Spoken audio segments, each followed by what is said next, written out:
All right, guys, we're gonna go over the weekly scorecard. We're gonna learn how to set ourselves a good calorie deficit for losing fat. And we're just gonna kind of go over our goals, make sure everybody's on the same page, and you know how to set everything up. So first off, this is our weekly scorecard.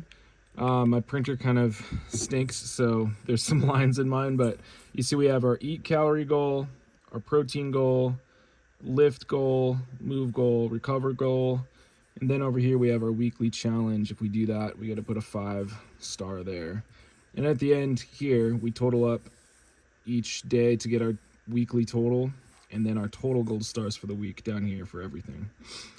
This will make it really easy to see, like, week 1, what didn't I do very well? Maybe I didn't hit my protein goal well, or maybe I did great on lifting, but movement kind of fell behind. So going into week 2, I can review my scorecard, decide what I'm gonna kind of push on, or what I'm gonna kind of be happy with my level of effort on. And then at the bottom here, we have our transformation tracker.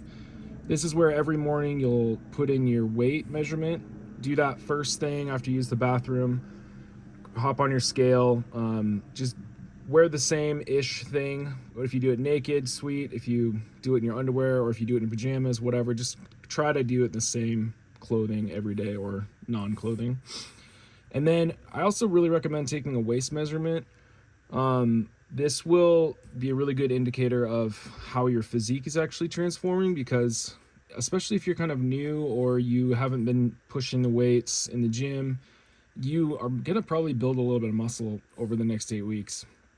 So the scale may kind of seem like it's flat for different periods of time, but if you see your waist dropping, or maybe it's your thigh or chest or any other measurement that you want to track, if you see that kind of going in the right direction, you know you're on the right track. So now setting up our personalized goals. You have 3 personalized goals. Recover is the same thing for everybody, and lift is the same thing for everybody too. So you don't have to worry about personalizing those. We do need to do each of these. To start with movement, just set a goal from 30 minutes and up. This is how much I'm going to move intentionally every day. It's 30 minutes, maybe it's 45, maybe it's 50, maybe it's an hour and a half. I don't know. Make that your goal. Write your goal in here. For me, my goal is going to be 60 minutes, so I'm going to put 60 there. Protein is really easy to set.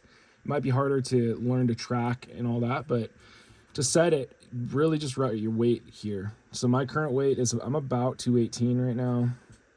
So I'm going to try to get 218 grams of protein. My daily calorie goal, now that's where it becomes a more personalized version. So that we have the TDEE calculator online. Go to that, go to liftedtraining.com, click resources, and go to the TDE calculator. That stands for total daily energy expenditure, which means this is the amount of calories that your body needs to function every day. So right now, mine is right around 3,000 calories. What this means is that if I'm eating roughly 3,000 calories every day, my body weight shouldn't be in flux. If I go over that, if I start eating, 3,200, 3,300, I'm going to see my body weight increase. That could happen as muscle, that could happen as fat, or more likely a combination of the two. If I go below this, create a calorie deficit, that's where I'm going to see my body weight decrease. And again, that can happen as muscle, that can happen as fat, or a combination. What we're going to do in Summer Shred is going to encourage your body to burn fat, not muscle. So the next part to figure out is, how aggressive do I want to be on my cut? What kind of deficit do I want to create? I would say 20% is going to be an effective and fairly challenging deficit for most people. I'm going to go with 25% for me, because I've done this a few times and I know that with a fairly high maintenance, I know I can get there. So 25% deficit for me is 750 calories. So 750 minus 3,000 is going to leave me with a daily calorie goal of 2250 calories.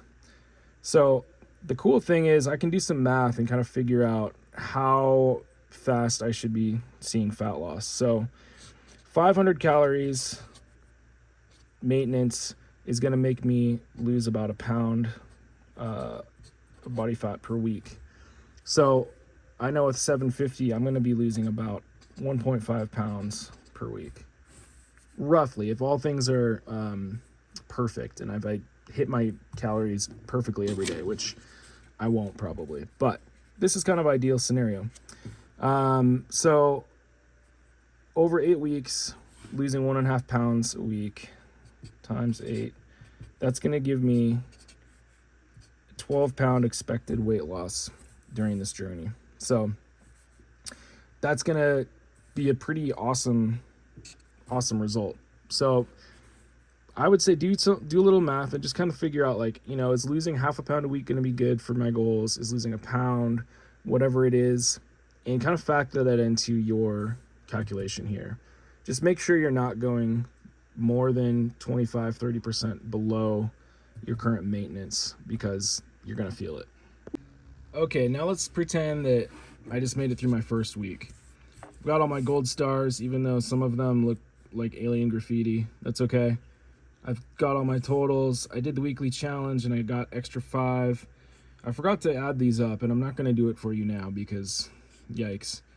But I would have my total score down here. Maybe let's just pretend it's 36. I have no idea.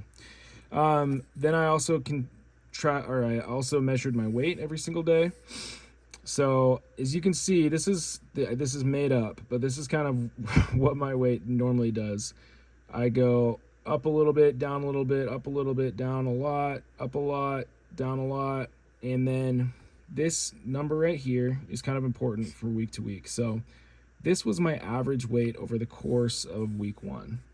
So week 1 is kind of weird because it's the first time you get any data. But in week 2, this is going to become really handy because we're going to do the same exact thing for week 2. And maybe let's pretend we do week 2 and my new average weight is that week is let's say it's 216.25. And actually I should have meant to do that, but that actually is exactly 1.5 pounds difference. So when I started with, I was trying to create a 1.5 pound per week drop. And it looks like between week 1 and week 2, I did exactly that. So what that would tell me is I'm right on track. I don't need to change anything. So that means for week 3, when I'm resetting these goals, I don't need to change my calorie goal. I'm in a perfect zone. However, if you see your weight going up or you're not losing as fast as you want, you're gonna want to alter your calories, because going back to the TDEE that we started with, this is just an estimate. This is a good estimate. It's not perfect for you, your metabolism, your body, your movement patterns, any of that, but it's going to get you in the right range. But it could be off a couple hundred calories. So if you're not seeing weight loss on the scale, or if you're not seeing your waist come down, then you know you need to drop some calories for the next week. And I would suggest doing that anywhere from 75 calories up to about 150 per week, unless you're just totally going in the wrong direction, like you gained, a pound, 2 pounds of weight when you're trying to lose. Like, then you're really off, and we can set that up. Email me if that happens. But usually 75 calories to 150 calories is a good little bump every week. And it doesn't sound like a lot, and it's not going to affect your day too much, but it is probably going to affect the scale. All right, that's basically it. Thanks for making it through these videos. Hope you guys enjoy it. And if you have any questions, email me.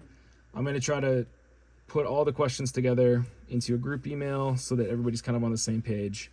If you're all new to this, awesome. I've got a video coming about logging your food and tracking and making this deficit process a little more simple and straightforward for you. All right, thanks.